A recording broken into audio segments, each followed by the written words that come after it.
Now, Ghana's Finance Minister Ken Ofori-Atta says the nation hopes to secure an IMF board approval for its $3 billion loan agreement by May. Now, securing this will, however, require meeting the critical target of bringing debt to GDP ratio to 55% by 2028 and reducing the country's external debt servicing ratio. Achieving these can, however, prove to be challenging. As Mr. Ofori-Atta says, the nation has so far been able to restructure only $1.6 billion of its $30.5 billion external debt. Now, this is despite not seeking to restructure some $8.8 billion. Listen to the minister address the investor community earlier today. The total stock of external debt amounted to $30.5 billion. So far, we've structured the equivalent of $1.6 billion belonging to the non-resident holders of domestic debt. We have $8.8 billion that are held by multilateral development banks and therefore are not being restructured. The remainder of the external debt amounting to $20 billion encompasses $14.6 billion of commercial debt and $5.4 billion of bilateral debt treated under the common framework. We are reaching out to all our external commercial creditors because you are an integral part of the solution to our current economic and financial crisis. We value the long-standing relationships we have with you and appreciate the continuous support you have provided to Ghana, and we look forward to that relationship continuing. He, however, remains confident of securing the board approval latest by May.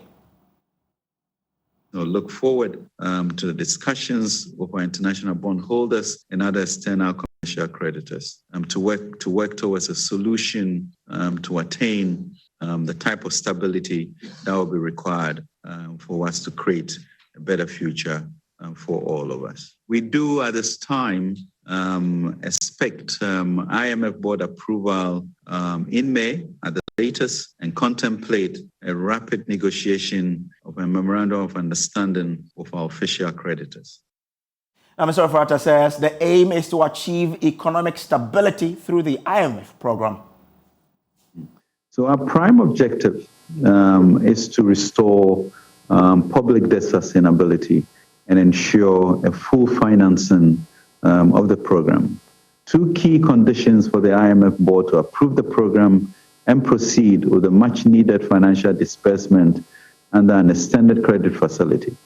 This will require, among other targets, bringing the ratio of the present value of our total public debt to GDP to 55% by 2028 and bringing our external debt service to revenue ratio below 18% from 2028.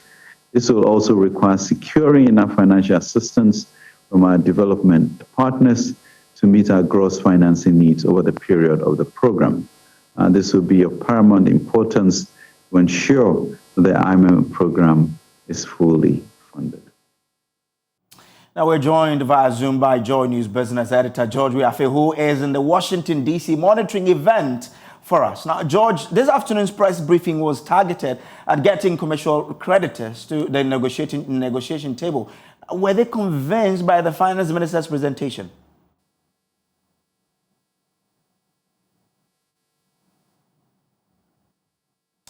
George, kindly unmute so we can follow what you're telling us. Hello, can you hear me now? Yes, perfect. So I'm saying that convince is $1 billion question that still deserves us or trying to get some answers on that one. But it appears that they've seen their way clear in terms of the way forward and the plan or what the minister or government is trying to do to try and stabilize the economy. And therefore, the uncertainties, the lingering questions, some would say, some of them has been partly addressed. Now, is it a case that we have found favor in the eyes of the IMF director, listening to how she's been consistent with calling for help for Ghana? Well, favor might be a very interesting word to use. But for her, and just a while ago during the press conference, her argument was that look at Ghana's track record in terms of macroeconomic stability and what they've been able to do, the rising star of Africa, and how they've been able to manage the economy over the years. And so, if a very controversial comment said, if due to externalities they found themselves in this position, they deserve to be helped. And that is a conviction about her willingness to help. And I explained to you earlier that I stand to be educated and corrected, but following the IMF, I haven't seen a situation where a country is requesting for program and the chief examiner here is just saying that, listen, just even submit your blank sheet or something, I'll pass you. So for her, her argument is based on the fact that he believes that Ghana's track record suggests that they haven't been that of a bad child or a bad student. And therefore, if they are in crisis right now, they deserve to be supported. Of course, from the World Bank, the IMF, G24 countries, and even the US Treasury to fast track talks with developing countries. I mean, China has been called to do that, to fast track talks with developing countries like Ghana, Zambia, and all of that. Are these calls yielding any impact? Do you foresee that? Well, I just walked out of a G20 briefing, and you get the sense that now China has given that firm commitment that they will fast track discussions. I mean, China is now being put in that box of being the cause of delay, for instance, on Zambia's issues and all the rest. So at this G20 meetings, China's argument is that, listen, they are now committed to fast tracking debt restructuring discussions on Ghana and then Zambia. So again, that could be a plus for us as well. I mean, if you look at how the whole thing has gone after this particular meeting by the finance minister, meeting the external creditors and all the Eurobond creditors and all of you, I mean, what has been the reaction by the creditors and Ghana's team after this crucial meeting this afternoon? When you engage the Ghana team, their argument is that, listen, all the things that the country is supposed to do for a program, they believe that they've done what they're supposed to do. And therefore, for anybody who has the doubts about their commitment to putting in place those measures to improve revenue, anyone who has doubts about putting in place those, talk about the zero financing, understand that that memorandum of understanding has been reached, and all these things that the fund had put for in terms of the preconditions, they've done it. So it's like, listen, we've done what we're supposed to do. So what else, again, should we be doing to convince these external investors, to convince these multilaterals that we are indeed committed to putting in place those measures to stabilize the economy? If you engage some of these investors as well, you get that understanding that they are now kind of seeing their way clear. Okay. They are concerned about whether they really want to participate in this debt restructuring or not. But they see their way clear right now in terms of some progress being made. And that is what actually brings them some comfort.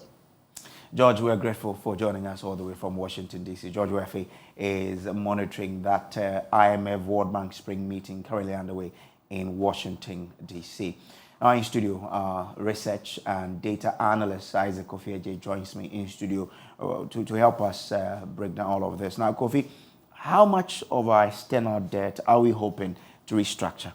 Well, you said it right. So we know the external debt was around $28 billion as of September 2022. Now we are looking at $30.5 billion. So it means within a very short span, we've added up to our external debt stock, which is now more or less like 31 billion cedis. But one thing that the finance minister put out and is surprising is that we are likely not to restructure about 8.8, almost $9 billion of this, debt stock, which is about more than close to 30% of the total external debt stock. I don't know if, some of the creditors will look at this and say, look, why are you not tackling debt belonging to multinational, development banks like AFDB and other things? $8.8 billion is huge for them. So I don't know if some of the creditors will make such a big case and say, include everybody at the negotiation table. Don't look at just bilateral creditors and also commercial creditors. Okay.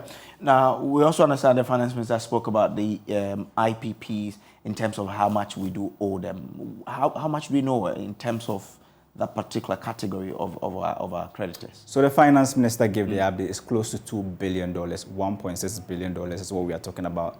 But the IPPs, the independent power purchasers, have actually made their message clear. They are telling the finance ministry that, or the finance minister, they will not agree to any form of debt restructuring. If you look at the data and what we have in our data repository, we know that as a country, we owe about we actually pay about $1.6 billion as a result of, this energy sector debt. So every year, we are paying about $1 billion as a result of energy sector debt. And I look at the data, and even if you talk about, excess capacity, it's around 500 million Ghana cedis. So if you are going to the negotiation table, you need to make sure that everybody is on board, because this IPP debt we are talking about is dollar denominated. Okay. We are not going to pay them in cedis. So if you are talking about external debt restructuring, it's more or less like these people are part. But the finance minister said, although you've said you're not going to participate, we are actually going to give you a special package, and we hope that you come to the negotiation table as a result of this. Interesting. Now, meanwhile, the managing director of the International Monetary Fund, Kristalina Georgieva, says she will personally intervene to enable Ghana reach a deal with her creditors as crucial talks take center stage ahead of the fund's board consideration of a $3 billion bailout for Ghana. Now, addressing a press conference on the IMF 2023 global agenda, Kristalina Georgieva said Ghana, an innocent bystander of COVID-19 and Ukraine war, needs assistance to revive its economy. We have been in constant contact with the authorities in Ghana. We have worked very hard and very swiftly to have the program for Ghana, $3 billion support program for Ghana in place. We have been urging Ghana's creditors to act swiftly. My appreciation for also the proactive role of the Minister of Finance of Ghana in reaching out to creditors. We are expecting that next week there will be discussions among creditors, and I can tell you that I use every opportunity myself to urge them to act swiftly. Let's remember that Ghana for a long time has done really well to tap markets to finance its growth path. It has been all innocent bystanders hit by COVID, hit by the war in Ukraine, and it has complicated domestically the ability to finance the budget. So a country that has long track record of sound macroeconomic management ought to be supported to return to markets. So our program is a bridge for Ghana, and to tell you the truth, I'm actually quite optimistic. I think Ghana is going to move. The creditors are going to move, and we are going to move swiftly. So I guess the short answer to you is stay tuned and stay positive.